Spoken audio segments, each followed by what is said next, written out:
we going today, Paul? Puerto Triunfo, doing the legal stuff, so we can stay here with a big smile.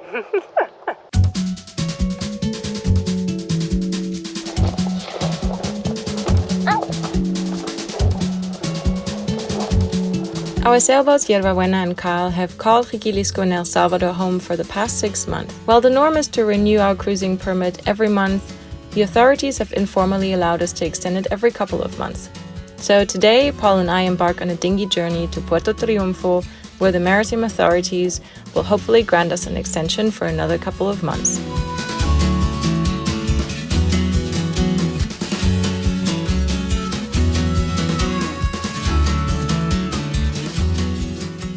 Looks like there's not a lot of water.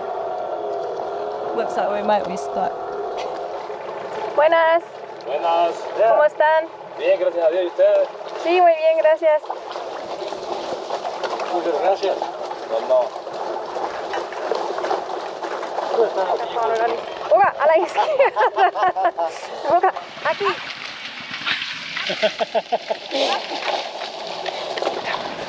That didn't go so well. It's a bit scared of any kind of stairs, or the worst is like what are they called? The moving stairs. Rolltreppen? Yeah, Rolltreppe, aber auf Englisch? I don't know, elevator. No, elevator is something different. Whatever, those moving stairs that are in shopping centers. You'll probably tell me in the comments what they're called. In German it's Rolltreppe.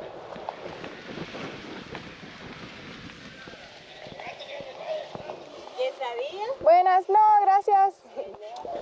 So the port captain's just down there on the dock, and that's where we have to go to renew our paperwork. I completely forgot the leash for Boga, of course. So we usually never need it. So this is going to be interesting.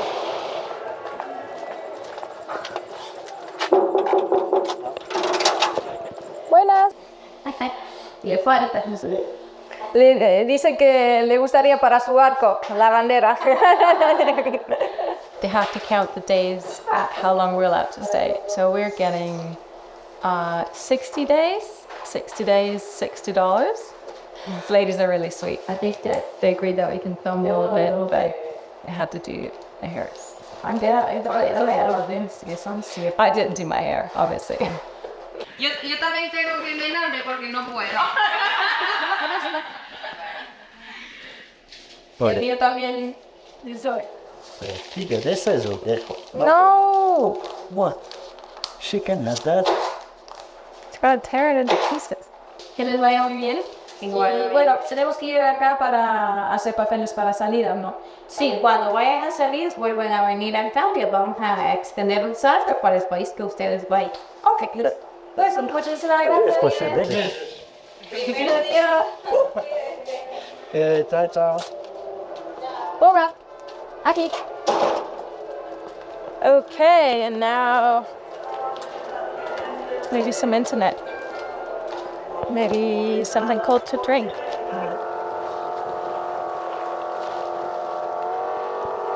These are really one of the nicest port captain visits that I've ever had in my sailing time. And I think Paul was pretty stoked. Got 2 extra guns coming just for this.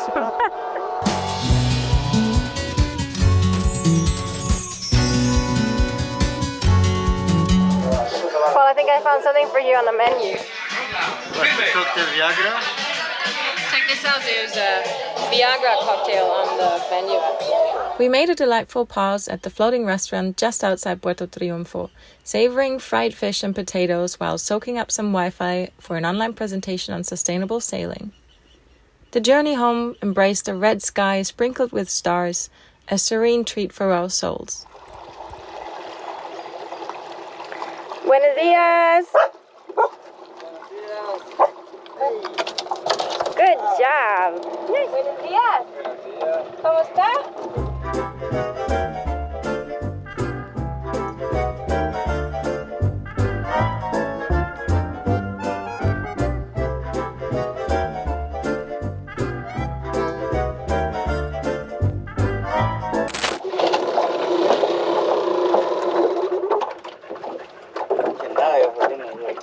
Well, it looks like we have to try this again some other day because right now we're under muscle power because the engine power decided to leave us.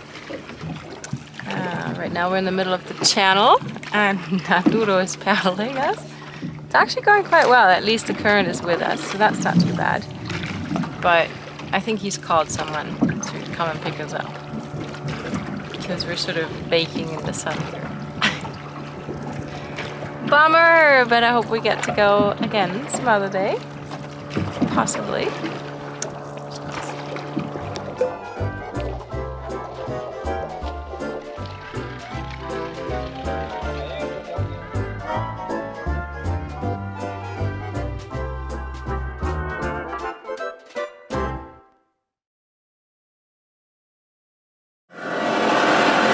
Second try. Let's see if we're more lucky today. This marks our second attempt to join our friend Arturo on a special trip, collecting clams at a beach some half-hour drive away from our anchored sailboats. Navigating through enchanted little waterways embraced by lush green mangroves, we make our way to the next bay. There, a long white beach awaits, and with any luck, we'll uncover some of those tasty little fellows. ¿Qué vamos a hacer, Arturo? Ha! I brought my own super spatula from Karl's pantry. I want to go and help Arturo. So today I'm helping Arturo to find almejas. They're like little mussels, I guess. That's what you call them in English. And the place where we anchored in the Jalisco Bay is quite remote, and there's only one family living, which is Arturo with Theodora, and they run a restaurant there. They're famous for their seafood rice, well, arroz con almejas, which is rice with these little mussels in them. And Theodora is famous for it. People travel from El Salvador, well, basically from all over the country, to eat her rice because it's one of the best in El Salvador. And then usually they serve the rice with fried fish, snapper, caught here in the region, and it's, depending on the size of the snapper, is $8 to $10. So if you're ever in El Salvador, make sure you check out El Restaurante Sin Nombre, which is a restaurant without a name. Give us a visit. Worth it.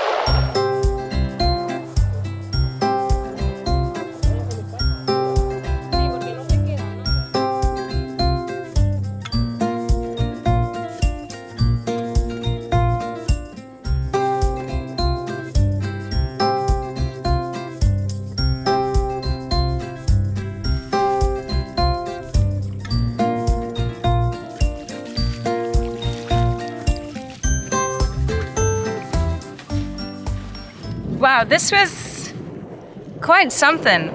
I think we left this morning at 8:30, 9 o'clock, so we got here at 10, and now it's about, let's say, 3:30-ish, and there is no shade, no nothing, so it was a bit insane. But we got a ton. Pretty good. Look at this, I should have brought my tiara. It's the princess. It's a bit of an awkward moment. I'm definitely usually not the person that lets other people push her around.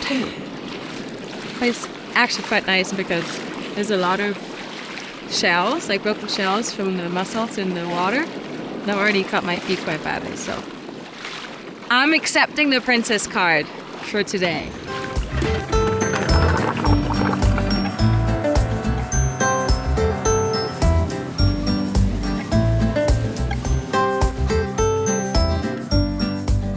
It's truly a precious opportunity to weave into the tapestry of our friends' lives here in Jalisco. Over time, it feels like we've become a small part of their family. The shared moments have given birth to countless stories and oh, so much laughter. Personally, I cherish the experience of being involved in their food rituals, observing how they gather and prepare their meals. There's a palpable connection with nature and a rhythm that resonates with me far more than the impersonal aisles of a supermarket. So now the mussels are here on land, and we've washed them twice with seawater to get rid of some of the sand from the outside.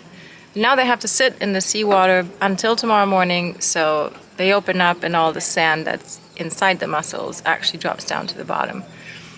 And then tomorrow morning at 4 o'clock in the morning, I think what's happening is that we boil them, and then the really tedious work begins, which is one by one picking the mussels out of the shells.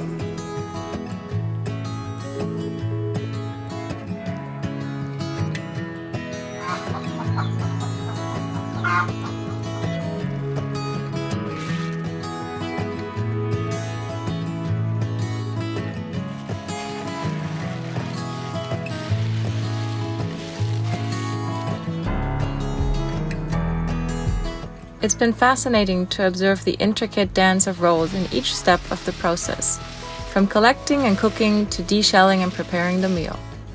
Each stage has its dedicated owner.